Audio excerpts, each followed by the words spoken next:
오늘부터 GPT를 활용하는 방법에 대해서 여러 가지 소개를 좀 드리려고 하는데요. 첫 번째로 블로그에서 GPT를 어떻게 활용을 할 수 있는지에 대해서 말씀을 드려보려고 합니다. 현재 GPT를 활용하는 굉장히 여러 가지 툴들이 많이 나오고 있어요. 블로그를 활용하는 데 있어서 그 중에서 가장 많이 쓰이는 세 가지에 대해서 살펴보려고 합니다. 우선 첫 번째로는 챗 GPT 그 자체를 사용하는 방법에 대해서 한번 살펴보려고 합니다. 수학과 인공지능 강의를 판매하고 있는 학원 입장에서 블로그 마케팅을 어떻게 할 수 있는지 예시를 들어서 한번 살펴보도록 하겠습니다. GPT의 경우에는 아직 한글 학습 능력이 좀 부족해서 영어로 활용을 했을 때 능력이 굉장히 뛰어납니다. 그래서 디플이라고 하는 번역기를 활용을 해서 영어로 번역을 하고 그 번역된 언어 영어를 가지고 가서 한번 광고 문구를 만들어 보도록 하겠습니다. 첫 번째로 GPT한테는 역할을 부여를 해야 됩니다. 역할을 부여하고 또 지금 너가 어떤 상황에 있는지 상황도 설명을 해야 됩니다. 그리고 우리가 어떤 요구를 가지고 있고 어떤 형식으로 내용을 받고 싶은지에 대해서 자세하게 설명을 해주면 훨씬 더 좋은 문구를 얻을 수 있습니다. 상황 설명부터 시작을 해보겠습니다. 상황 설명.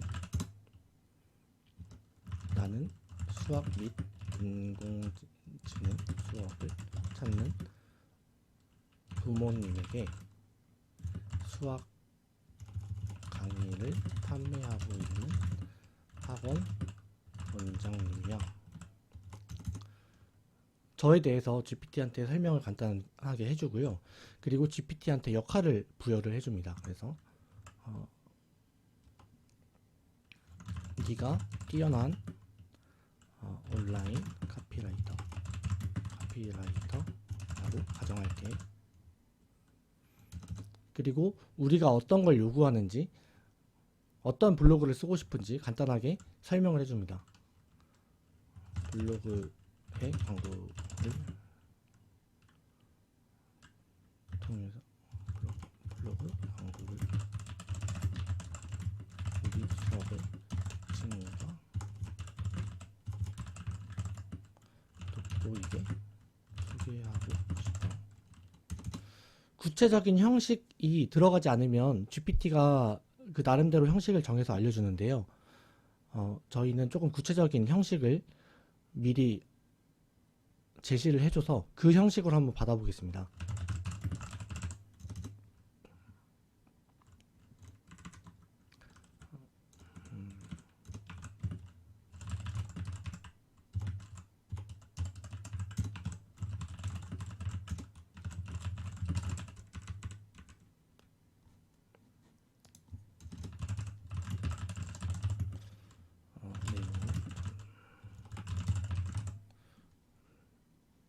우선은 사항 설명한 건 다 지우고 이렇게 해서 한번 GPT한테 물어보겠습니다.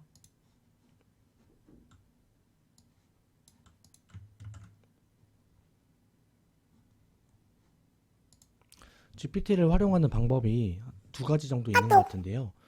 이런 식으로 한 번에 내용을 전달하는 방법이 있고 스텝 바이 스텝으로 하나하나씩 전달하는 방법이 있습니다. 여러 가지 상황에 따라 다르겠지만 보통은 스텝 바이 스텝으로 그 차례차례 설명하는 게 훨씬 더 효율이 좋습니다. 이런 식으로 이제 내용이 나오게 되고요. 이렇게 나온 내용을 디프를 활용을 해서 다시 한국어로 바꿔서 활용을 하시면 됩니다. GPT의 경우에는 조금은 형식적인, 그러니까 공식적인 그런 그 말투로 해서 설명을 해주게 됩니다. 이번엔 두 번째 방법으로 한국 네이버에서 만든 클로바를 기반으로 한 리튼이라는 서비스를 소개를 해드리겠습니다. 리튼한테는 한국어를 사용을 할 수가 있어요. 가장 큰 장점이죠. GPT는 한글을 사용을 하기가 굉장히 어려운데 리트는 한국어를 사용을 해서 광고 문구나 블로그 포스팅을 만들 수 있습니다. 또 리튼의 경우에는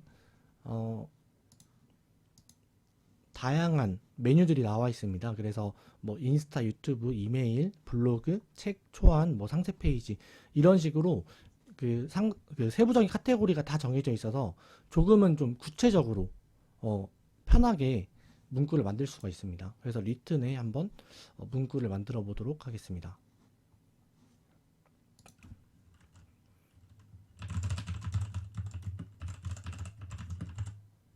수업 강의 소개문을 이런 식으로 카테고리를 여러 가지 정할 수 있는데요. 카테고리에 따라서 조금씩 글의 느낌이나 말투가 달라지게 됩니다. 리튼의 경우에는 지금 보시면 이런 식으로 간단하게 결과가 나오는데요. 이런 결과들을 다음 단계로 하게 되면은 이런 식으로 아까 만들어진 서론을 바탕으로 긴 글, 즉 본론을 또 스텝 바이 스텝으로 생성을 할 수가 있습니다. 그래서 아까 작성한 서론을 클릭을 하고 자동 생성을 누르면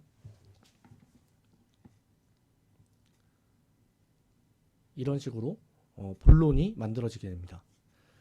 그리고 리튼의 경우 그 새로운 서비스가 하나 새로 생겼는데요. 긴 블로그 포스팅이라고 해서 아까와 같이 서론과 본론을 스텝 바이 스텝으로 하는 게 아니고 한 번에 주제를 적으면 그 긴 글이 한 번에 나오는 서비스가 새로 출시가 되었습니다. 여기 보시면 신규 뉴 이렇게 나와 있죠. 그래서 중학생을 위한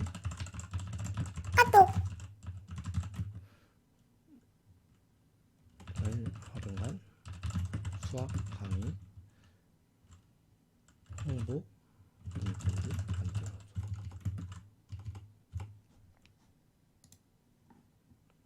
이렇게 해서 한번 생성을 해보겠습니다.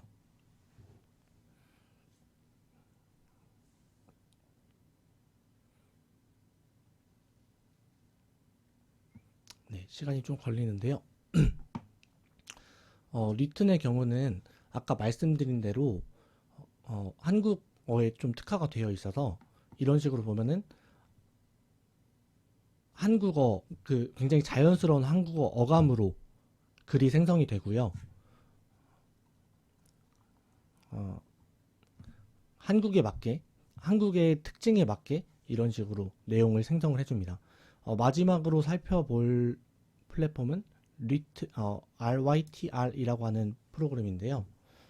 이 프로그램의 경우는 가장 큰 장점이라고 하면은 톤을 설정을 해줄 수가 있습니다. 그래서 글이 좀 부드러운지 정보 전달인지 아니면 어떤 설득을 해야 되는지 그런 거에 따라서 다양하게 이런 식으로 어조를 좀 정할 수 있습니다. 그래서 저희 같은 경우는 정보 전달의 목적이 크니까 인포메이티브를 선택을 하고 이런 식으로 주제를 선택을 할 수 있습니다. 아까 리트는 이제 블록 단위로 이렇게 나왔는데 여기는 이렇게 고를 수가 있고요. 그래서 저희는 블록 아이디 앤 아웃라인을 선택을 하고 아까와 똑같은 내용을 한번 작성을 해보겠습니다. 수학 및 인공지능을 활용한 수학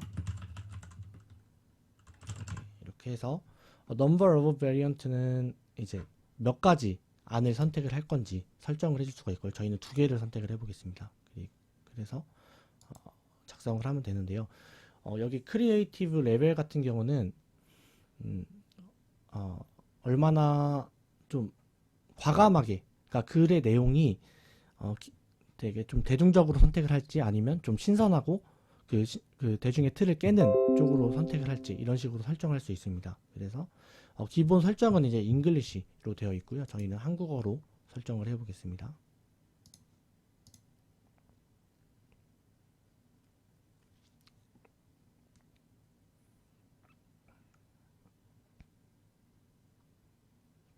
네, 그래서 이런 식으로 블로그에 있어서 대략적인 아웃라인을 간단하게 설명을 해주는데요. RYTR 같은 경우는 키워드가 좀 다양하게 나오는 편이에요. 그래서 아까 리튼이나 챗GPT보다 좀 자세하진 않지만 그래도 굉장히 다양하고 정확한 단어들을 잘 뽑아주는 형태로 어, 글이 작성이 되고 있습니다. 이렇게 해서 GPT를 활용을 해서 블로그를 작성하는 방법 세 가지를 알려드렸는데요. 다음에는 조금 더 자세하게 각 플랫폼마다 어떤 특징이 있는지 자세하게 살펴보도록 하겠습니다. 감사합니다.